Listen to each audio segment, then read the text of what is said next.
আসসালামু আলাইকুম, স্বাগত আজকে জাগো ফুটবলে। জানিয়ে দেব হাতে থাকা সর্বশেষ আপডেট। দলকে জিতিয়ে সমালোচকদের কড়া জবাব দিলেন নেইমার। স্পেনের হয়ে খেলার প্রস্তাব পেয়েছিলেন লিওনেল মেসি। স্প্যানিশ ক্লাবের মালিকানা কিনলেন রোনালদো। দীর্ঘদিনের জন্য ছিটকে গেলেন ডি ইয়াং। বর্ণবাদ বিতর্কে প্রেরিস্তিয়ানি নিষেধাজ্ঞাকে সবার জয় বলছেন চুয়েমেনি। শিরোনাম শুনছিলেন, এবার পুরো খবর। নতুন মৌসুমে সান্তোসকে প্রথম জয় এনে দিলেন নেইমার। ভিলা বেলমিরোতে বৃহস্পতিবার রাতে ভাস্কো দা গামাকে 2-1 গোলে হারিয়েছে সান্তোস। এই ম্যাচে জোড়া গোল করেছেন নেইমার জুনিয়র। ম্যাচের 25 মিনিটে দলের হয়ে প্রথম গোল করেন নেইমার। দারুণ ফিনিশিংয়ে করা এই গোলের পর গ্যালারির উদ্দেশ্যে চুপ থাকার ইশারা করেন তিনি এবং পরবর্তীতে কর্নার ফ্ল্যাগের কাছে বর্ণবাদী আক্রমণের শিকার ভিনিসিয়াসের মতো উদযাপনও করেন। চ্যাম্পিয়ন্স লিগের শেষ 16-র প্লে অফে বেনফিকার বিপক্ষে 2 লেগেই গোল করার পর এভাবে উদযাপন করেছিলেন ভিনি। ম্যাচে 43 মিনিটে সমতা ফেরায় ভাস্কো দা গামা, কিন্তু 61 মিনিটে নিজেরও দলের দ্বিতীয় গোল করে দলকে জয় এনে দেন নেইমার। দীর্ঘদিন পর গত 16 ফেব্রুয়ারি মাঠে ফেরেন নেইমার জুনিয়র। ভেলো ক্লাবের বিপক্ষে জয়ের ম্যাচে একটি অ্যাসিস্টও করেছিলেন নেইমার। এরপরের ম্যাচে অবশ্য তার দল হেরে যায় নাভোরিজিজন্তির কাছে 2-1 গোলে। নেইমারের ফিটনেস ও পারফরম্যান্স নিয়ে সাম্প্রতিক সময়ে বেশ আলোচনা। আনচেলত্তি জানিয়ে দিয়েছেন শতভাগ ফিট না থাকলে সেই খেলোয়াড় তার বিশ্বকাপ দলে জায়গা পাবেন না। এবার জোড়া গোল করে হয়তো নিজের জাত চেনালেন ব্রাজিলের হয়ে সর্বোচ্চ গোল করা এই তারকা। ম্যাচ শেষে নেইমার বলেছেন, গত সপ্তাহে তারা বলেছিল আমি নাকি বিশ্বের সবচেয়ে খারাপ খেলোয়াড়। আজ আমি 2 গোল করেছি এবং এটাই দরকার, এটাই ফুটবল। একদিন আপনি খারাপ বা অবসর নেয়ার মতো খেলোয়াড়, পরের দিনই মানুষ আবার বলবেন আপনাকে বিশ্বকাপে যেতেই হবে। ছোটবেলায় নিজ দেশ ছেড়ে স্পেনে পাড়ি জমান লিওনেল মেসি ও তার পরিবার। বার্সেলোনার একাডেমি লা মাসিয়ায় বেড়ে ওঠেন তিনি। একটা সময় সুযোগ ছিল মেসির কাছে স্পেনের হয়ে খেলার, তবে তিনি জন্মভূমি আর্জেন্টিনার হয়ে খেলার ইচ্ছাই পোষণ করেন। মাত্র 13 বছর বয়সে মেসির উন্নত চিকিৎসা ও ভবিষ্যতের আশায় সপরিবারে স্পেন পাড়ি জমিয়েছিলেন। বার্সেলোনার যুব দলে থাকাকালীন তার জাদুকরী ফুটবল প্রতিভা স্প্যানিশ ফুটবল ফেডারেশনের নজর কাড়ে। মেসি জানান সে সময় তাকে স্পেনের বয়সভিত্তিক দলে খেলার জন্য প্রলুব্ধ করা হয়েছিল। সম্প্রতি মিরো দে আত্রাস পডকাস্টে এক সাক্ষাৎকারে মেসি নিজেই শোনালেন নিজের দেশপ্রেমের এক আবেগঘন গল্প। মেসি বলেছেন, আমি তখন বার্সেলোনায় খেলেছিলাম, তাই তারা আমাকে স্পেন দলে খেলার ইঙ্গিত দিয়েছিল। অনেক তরুণ খেলোয়াড়ের ক্ষেত্রেই এমনটা ঘটে, তাই বিষয়টা স্বাভাবিক ছিল। কিন্তু মনে প্রাণে আর্জেন্টাইন মেসি তখনও কোনো চূড়ান্ত সিদ্ধান্ত নিতে পারেননি। আর এই দ্বিধার কারণেই তিনি 2003 সালের অনূর্ধ্ব-17 বিশ্বকাপে অংশ নিতে পারেননি। 2003 সালের সেই বিশ্বকাপে সেমিফাইনালে স্পেনের মুখোমুখি হয়েছিল আর্জেন্টিনা।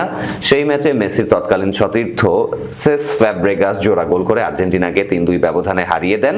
মেসি স্মৃতিচারণ করে বলেছিলেন, ফ্যাব্রেগাস তখন আর্সেনালে খেলছিল এবং আমাদের বিপক্ষে জোড়া গোল করেছিল। এরপরই সবাই আমাকে সরাসরি জিজ্ঞাসা করতে শুরু করে কেন আমি স্পেনের হয়ে খেলছি না।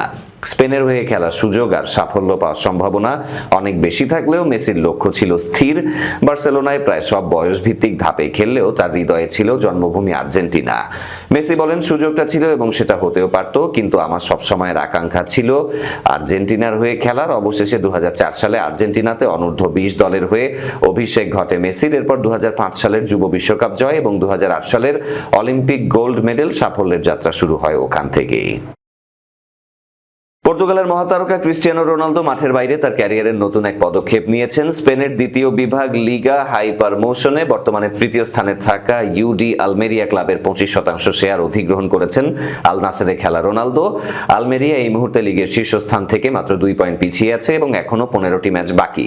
2025-এর 16 মে স্প্যানিশ সংবাদ মাধ্যম মার্কায় প্রকাশিত এক্সক্লুসিভ প্রতিবেদনে প্রথমে এ ব্যাপারে দাবি করা হয়েছিল, যেখানে বলা হয়েছিল যে মোহাম্মদ আল খেরেইজি ক্লাবটি অধিগ্রহণ করার পর রোনালদো শিগগিরই আলমেরিয়ার মালিকানা গোষ্ঠীতে যোগ দিতে পারেন। বৃহস্পতিবার 26 ফেব্রুয়ারি ঘোষিত এই চুক্তিটি সম্পন্ন হয়েছে রোনালদোর নতুন সহযোগী প্রতিষ্ঠান CR7 স্পোর্টস ইনভেস্টমেন্টের মাধ্যমে, যা তার কোম্পানি CR7S এর একটি শাখা। 41 বছর বয়সী এই ফরওয়ার্ড তার ব্যবসা ও বিনিয়োগ কার্যক্রমে এই প্রতিষ্ঠানের মাধ্যমে পরিচালনা করেন, যদিও আর্থিক লেনদেনের অঙ্ক প্রকাশ করা হয়নি। আনুষ্ঠানিক বিবৃতিতে এটিকে একটি কৌশলগত বিনিয়োগ হিসেবে উল্লেখ করা হয়েছে, যা পেশাদার ক্লাবের মালিকানায় দীর্ঘমেয়াদী সম্পৃক্ততার প্রতিফলন। রোনালদো বলেন, মাঠের বাইরে থেকেও ফুটবলে অবদান রাখার ইচ্ছা আমার দীর্ঘদিনের। ইউডি আলমেরিয়া একটি শক্ত ভিত্তি সম্পন্ন স্প্যানিশ ক্লাব, যার স্পষ্ট উন্নয়ন সম্ভাবনা আছে। আমি ক্লাবের নতুন বিকাশ পর্বে নেতৃত্বদানকারী দলের সাথে কাজ করতে আগ্রহী। এই বিনিয়োগের মাধ্যমে রোনালদোর স্প্যানিশ ফুটবলে প্রত্যাবর্তন ঘটছে, যদিও এবার খেলোয়াড় হিসেবে নয়, বরং পরিচালনা পর্ষদে। বর্তমানে তিনি সৌদি ক্লাব আল নাসেরকে শিরোপা লড়াইতে নেতৃত্ব দিচ্ছেন। উল্লেখ্য, 1 বছর আগে আন্দালুসিয়ান এই ক্লাবটি একটি সৌদি বিনিয়োগ গোষ্ঠী অধিগ্রহণ করেছিল।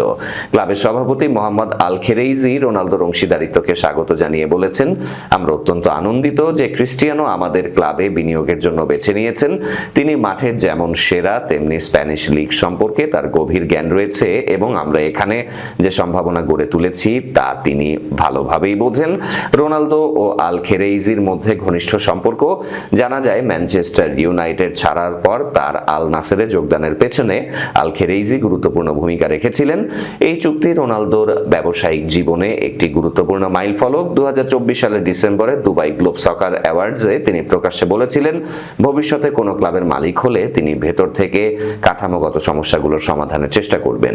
সব মিলিয়ে সক্রিয় খেলোয়াড় হিসেবে নিজের উত্তরাধিকার গড়ে তোলার পাশাপাশি এখন বোর্ডরুমেও দৃঢ় পদক্ষেপ রাখছেন ক্রিস্টিয়ানো রোনালদো, যেখানে তার ক্রীড়া উচ্চাকাঙ্ক্ষা ও ব্যবসায়িক দৃষ্টিভঙ্গি একসঙ্গে মিলিত হয়েছে। মৌসুমের গুরুত্বপূর্ণ সময় ইনজুরিতে পড়ে ছিটকে গেলেন বার্সেলোনার মিডফিল্ডার ফ্র্যাঙ্কি ডি ইয়াং। বৃহস্পতিবার 26শে ফেব্রুয়ারি অনুশীলনে পেশিতে চোট পান এই ডাচ মিডফিল্ডার। মুন্দো দেপোর্তিভো জানিয়েছে, অন্তত 1 মাসের মধ্যে তার মাঠে ফেরার সম্ভাবনা নেই বলেও প্রাথমিকভাবে ধারণা করা হচ্ছে। মৌসুমের গুরুত্বপূর্ণ সময় এটি। কোপা দেল রের সেমিফাইনাল, চ্যাম্পিয়ন্স লিগের শেষ 16 ম্যাচ এবং লিগের ম্যাচও আছে। এমন সময় বার্সেলোনা হারালো তাদের মাঠ নিয়ন্ত্রণ করা ডাচ মিডফিল্ডারকে। আগামী শনিবার 28শে ফেব্রুয়ারি লা লিগায় ভিয়ারিয়ালের বিপক্ষে এবং আগামী মঙ্গলবার 3রা মার্চ কোপা দেল রের সেমিফাইনালের ফিরতি লেগে অ্যাথলেটিকোর বিপক্ষে তার খেলার সম্ভাবনা নেই বললেই চলে। এই মাসের প্রথমার্ধে প্রথম লেগে অ্যাথলেটিকোর মাঠে 4-0 গোলে হেরে খাদের কিনারায় চলে গেছে বার্সেলোনা। অ্যাথলেটিকো ম্যাচের পর লা লিগায় অ্যাথলেটিক বিলবাওয়ের বিপক্ষে খেলবে বার্সেলোনা। এরপর মাঠে গড়াবে চ্যাম্পিয়ন্স লিগের নকআউট পর্ব। 2 লেগের শেষ 16তে তারা লড়বে পিএসজি অথবা নিউক্যাসল ইউনাইটেডের বিপক্ষে। কিছুদিন আগে চোট কাটিয়ে ফিরেছেন মাঝমাঠের সবচেয়ে বড় ভরসা পেদ্রি। সেই স্বস্তি উবে যেতে বসেছে ডি ইয়াং এর চোটে। এখন আবারও তার বিকল্প খুঁজতে হবে বার্সেলোনার কোচ হ্যান্সি ফ্লিককে। চলতি মৌসুমে এখনো পর্যন্ত সব প্রতিযোগিতা মিলিয়ে 31 ম্যাচে 2425 মিনিট খেলে ফেলেছেন ডি ইয়াং। বর্ণবাদী মন্তব্যের অভিযোগে সাময়িক নিষেধাজ্ঞার পর জিয়ানলুকা প্রেস্তিয়ান্নির মাঠে না থাকাকে সবার জন্য জয় হিসেবে দেখছেন অর্লিয়ে চুওমেনি। চ্যাম্পিয়ন্স লিগে বুধবার রাতে সান্টিয়াগো বার্নাবুতে 2-1 গোলের জয়ের পর এমন মন্তব্য করেন রিয়াল মাদ্রিদের এই মিডফিল্ডার। গত সপ্তাহে লিসবনে প্রথম লেগে বেনফিকার বিপক্ষে ম্যাচে গোল উদযাপনের সময় ভিনিসিয়াস জুনিয়রকে বর্ণবাদী অপমানের অভিযোগ ওঠে প্রেস্তিয়ান্নির বিরুদ্ধে। অভিযোগ অস্বীকার করলেও ইউরোপীয় ফুটবলের নিয়ন্ত্রক সংস্থা ইউএফা তাকে 1 ম্যাচের জন্য সাময়িক বরখাস্ত করে। বেনফিকা শেষ মুহূর্তে আপিল করলেও তা নাকচ হয়। ফলে মাদ্রিদ সফরে দলভুক্ত থাকলেও মাঠে নামা হয়নি আর্জেন্টাইন তরুণের। ম্যাচ শেষে চুওমেনি বলেন, এই ব্যক্তি প্রেস্তিয়ান্নির জন্য সেরা সিদ্ধান্ত ছিল আজ না খেলে। ফুটবলের চেয়ে গুরুত্বপূর্ণ বিষয় আছে। আজকের জয়টা আমাদের সবার। ফ্রান্সে জন্ম নেয়া ক্যামেরুনীয় বংশোদ্ভূত এই মিডফিল্ডারের বক্তব্যে স্পষ্ট, বর্ণবাদের বিরুদ্ধে কঠোর অবস্থানই হওয়া উচিত। ম্যাচ শুরুর আগে বার্নাবুর গ্যালারিতে বর্ণবাদ বিরোধী ব্যানার টানান সমর্থকেরা। মাঠেও জবাব দেন ভিনিসিয়াস। ম্যাচের নির্ধারক গোলটি করে কর্নার ফ্ল্যাগের পাশে নাচে উদযাপন করেন তিনি, যেমনটি করেছিলেন লিসবনেও।